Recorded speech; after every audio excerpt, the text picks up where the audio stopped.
రాకాలోకంకి స్వాగతం. ఈ కంటెంట్ మీకు నచ్చినట్టయితే లైక్ చేయండి, మీ బంధుమిత్రులకి షేర్ చేయండి. ఇప్పటి వరకు సబ్స్క్రైబ్ చేసుకోకపోతే సబ్స్క్రైబ్ బటన్ని నొక్కండి. అదేవిధంగా బెల్ ఐకాన్ని కూడా తప్పనిసరిగా నొక్కండి. జై హింద్ మిత్రులారా. భారతదేశం జనవరి 26న గణతంత్ర దినోత్సవం జరుపుకుంది.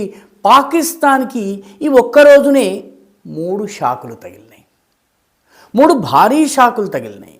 ఒకటి, గణతంత్ర దినోత్సవం నాడు మనం ప్రదర్శించిన ఆయుధ పటిమ, మన శస్త్రాస్త్రాల బలిమి, వీటిని ప్రపంచానికి చూపించడమే కాకుండా ఆపరేషన్ సింధూర్లో ఉపయోగించినటువంటి సఫలతాపూర్వకంగా విజయవంతంగా ఉపయోగించినటువంటి ఆయుధాలన్నింటినీ ప్రదర్శనలో పెట్టాం. రిపబ్లిక్ డే పరేడ్లో ఇవన్నీ కూడాను పాలు పంచుకున్నాయి. పాకిస్తాన్ పుండు మీద ఇవి కారం జల్లేశాయి. సరిగ్గా దానికి కొద్ది గంటల ముందే 25 అర్ధరాత్రి స్విట్జర్లాండ్లో ఉన్నటువంటి ఒక యుద్ధాలను అనలైజ్ చేసేటటువంటి థింక్ ట్యాంక్ ఒక నివేదికను జారీ చేసింది. అది ఆపరేషన్ సింధూర్ని అధ్యయనం చేసిన తర్వాత భారతదేశం ఏ రకంగా యుద్ధాన్ని నియంత్రించింది, కంట్రోల్ చేసింది, పూర్తి అప్పర్ హ్యాండ్ని సాధించింది, భారతదేశం ఏ రకంగా పాకిస్తాన్ వైమానిక దళాన్ని పనికి రాకుండా చేసింది, పర్యవసానంగా పాకిస్తాన్ పదే పదే శాంతి మంత్రాన్ని జపిస్తూ అమెరికా పాదాల మీద పడి సంధి కుదర్చమని అడగాల్సి వచ్చింది. చిట్ట చివరికి భారతదేశంతో ఇండియన్ టర్మ్స్ మీద ఇండియా చెప్పినటువంటి విషయాలను అంగీకరించి యుద్ధ విరామాన్ని అంగీకరించాల్సి వచ్చిందో స్విస్ నివేదిక చెప్పింది. భారతదేశపు నివేదిక కాదు, ఇది ఒక థర్డ్ కంట్రీ, యూరోపియన్ కంట్రీ ఇచ్చినటువంటి నివేదిక. ఈ రెండు చాలా అన్నట్టు మూడవ దెబ్బ అన్నిటికన్నా బలమైనటువంటి దెబ్బ, చావగొట్టి చెవులు మూయడం అని తెలుగులో ఏదైతే చెప్తారో అలాంటి దెబ్బ యునైటెడ్ అరబ్ ఎమిరేట్స్ ఇచ్చింది. తోటి ముస్లిం దేశం, పాకిస్తాన్తో సంబంధాలు ఉన్నటువంటి ముస్లిం దేశం, పాకిస్తాన్ అంటే అంటే బొచ్చి తీసుకుని వెళ్ళేటటువంటి దేశం United Arab Emirates, Saudi Arabia. ఇందులో యునైటెడ్ అరబ్ ఎమిరేట్స్ పాకిస్తాన్కి చాలా పెద్ద షాక్ ఇచ్చింది. ఆ షాక్ ఏంటంటే, ఆగస్టు 2025 నుంచి దఫాలుగా చర్చలు జరుపుతూ యునైటెడ్ అరబ్ ఎమిరేట్స్కి పదే పదే ప్రధానమంత్రి స్థాయిలో, ఆర్మీ చీఫ్ స్థాయిలో వెళ్ళి ఇస్లామిక్ ఇంటర్నేషనల్ ఎయిర్పోర్ట్ నిర్మాణం చేసే విషయంలో ఒక ఒప్పందం కుదుర్చుకుని వచ్చారు.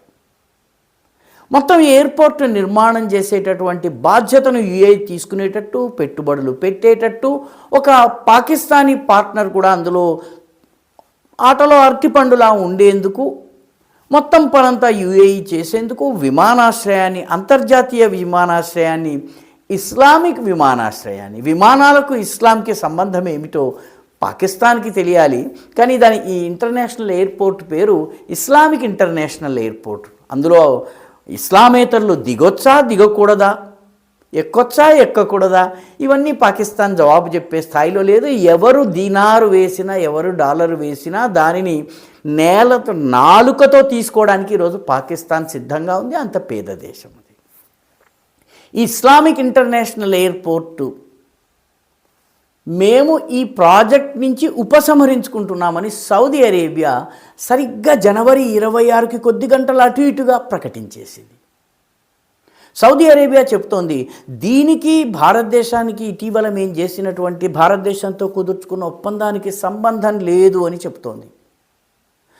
కేవలము కమర్షియల్ పార్ట్నర్ దొరకటం లేదు, వాణిజ్య కారణాల వల్లే ఈ ప్రాజెక్ట్ నుంచి మేము వైదొలుగుతున్నామని సౌదీ అరేబియా చెప్తోంది. కానీ టైమింగ్ జనవరి 26కు అటు ఇటుగా చెప్పడం, భారతదేశం ఆపరేషన్ సింధూర్లో తన యొక్క పటిమను చూపించేటటువంటి ప్రదర్శనను చేస్తున్నటువంటి సమయంలో ఇది రావటము, వీటన్నిటినీ మించి సరిగ్గా వారం రోజుల క్రితం, జనవరి 26కి సరిగ్గా వారం రోజుల క్రితం, జనవరి 19వ తారీఖున యునైటెడ్ అరబ్ ఎమిరేట్స్ అధిపతి అయినటువంటి Sheikh Mohammed bin Zayed Al Nahyan భారతదేశంలో చెప్పపెట్టకుండా రావడము 2 గంటల పర్యటన.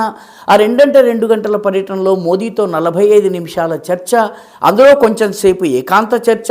ఆ చర్చ అయిన తరువాత యునైటెడ్ అరబ్ ఎమిరేట్స్ భారతదేశాల మధ్య వాణిజ్య ఒప్పందం కుదిరింది, రక్షణపరమైనటువంటి ఒప్పందం కుదిరింది, చాలా కీలకమైనటువంటి ఒప్పందం కుదిరింది. ఈ ఒప్పందం కుదిరిన వెనువెంటనే యునైటెడ్ అరబ్ ఎమిరేట్స్ జైళ్లలో ఉన్నటువంటి వివిధ నేరాల వల్ల జైళ్లలో ఉన్నటువంటి 900 మంది భారతీయుల్ని వాళ్ళకి క్షమాభిక్ష ప్రసాదించి విడిచిపెట్టేస్తున్నట్టుగా Sheikh Mohammed bin Zayed Al Nahyan ప్రకటించటము, ఇవన్నీ వేగంగా జరిగిపోయినాయి. సరిగ్గా వారం రోజులకి ఇస్లామిక్ ఇంటర్నేషనల్ ఎయిర్పోర్ట్ గాల్లో కలిసిపోయింది. ఎందుకంటే పాకిస్తాన్ దగ్గర ఈ ఎయిర్పోర్ట్ని కట్టుకునేటటువంటి డబ్బులు లేవు. ఏ అమెరికానో యూరోప్ దగ్గరో డాలర్ల కోసమో యూరోల కోసమో బొచ్చెను గనక ముందుకు జాస్తే వాళ్ళు ఇస్లామిక్ అన్న పేరుని తీయమని అడుగుతారు. పర్యవసానంగా లోకల్ పార్ట్నర్ దొరకలేదు కాబట్టి మేము ఈ పని చేశామని సౌదీ అరేబియా చెప్తున్నప్పటికీ, యునైటెడ్ అరబ్ ఎమిరేట్స్ చెప్తున్నప్పటికీ టైమింగ్ని జాగ్రత్తగా గమనిస్తే భారతదేశంతో కీలక రక్షణ ఒప్పందం జరిగిన వారం రోజులకి, ఆపరేషన్ సింధూర్ పైన స్విస్ నివేదిక వచ్చినటువంటి కొద్ది గంటలకి, భారతదేశము రిపబ్లిక్ డే కార్యక్రమము చాలా వైభవోపేతంగా తన ఆయుధ పటిమనంతా ప్రదర్శించి పాకిస్తాన్ని పచ్చడి చేసిన ఆయుధాలన్నింటినీ ప్రజల ముందు, ప్రపంచం ముందు ప్రదర్శించిన కొద్ది గంటలకే ఈ ఇస్లామిక్ ఇంటర్నేషనల్ ఎయిర్పోర్ట్ ఒప్పందం కాస్త గాల్లో కలిసిపోయింది. వాస్తవ కారణము భారతదేశంతో సాన్నిహిత్యమై ఉండవచ్చును. రెండవది, పాకిస్తాన్ ఆడేటటువంటి డబుల్ గేమ్స్ బహుశా యునైటెడ్ అరబ్ ఎమిరేట్స్కి రుచించి ఉండవు. ఎందుకంటే ఒకవైపు యునైటెడ్ అరబ్ ఎమిరేట్స్తో చేతులు కలిపి గాజా పీస్ ప్లాన్లో భాగస్వామిగా ఉంటానని చెప్తూ అదే సమయంలో పాకిస్తాన్ ఇస్లామిక్ నేటోను తయారు చేస్తాము, అమెరికన్, యూరోపియన్, వెస్టర్న్ కంట్రీల, ఆంగ్లో సాక్సన్ దేశాల నేటో ఏ రకంగా ఉందో అట్లాంటి ఇస్లామిక్ నేటోని తయారు చేస్తామని దీనిలో పాకిస్తాన్, సౌదీ అరేబియా, తుర్కీ ఈ 3 దేశాలు కీలక పాత్ర వహిస్తాయని చెప్పి ప్రకటించింది.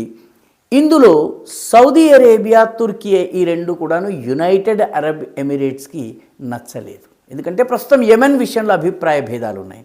కాబట్టి పాకిస్తాన్ శరవేగంగా మారుతున్నటువంటి జియోపొలిటికల్ సినారియోని దృష్టిలో పెట్టకుండా ఏకకాలంలో చైనాకు కన్నుగీటి అమెరికాకి ముద్దు పెట్టి, యుఏఈకి కన్నుగీటి సౌదీకి ముద్దు పెట్టి, రహస్యంగా ఇజ్రాయిల్తో చేతులు కలుపుతూ మరోవైపు హమాస్ని దువ్వుతూ ఈ రకమైనటువంటి డబుల్ గేమ్ ఏదైతే ఉందో అది నడవదు అని పాకిస్తాన్కి బహుశా ఇప్పుడు United Arab Emirates Islamic international airport ఒప్పందం నుంచి వెనక్కి రావడం ద్వారా అర్థమై ఉంటుంది. అర్థమైనప్పటికీ పాకిస్తాన్కి అలవాటైన తప్పిదాలు కొనసాగుతూనే ఉంటాయి. ఈ వీడియో మీకు నచ్చినట్టయితే లైక్ చేయండి, షేర్ చేయండి, ఈ ఛానల్కు సబ్స్క్రైబ్ చేయండి. మీ అభిప్రాయాన్ని కమెంట్ల రూపంలో తప్పనిసరిగా పంపించండి.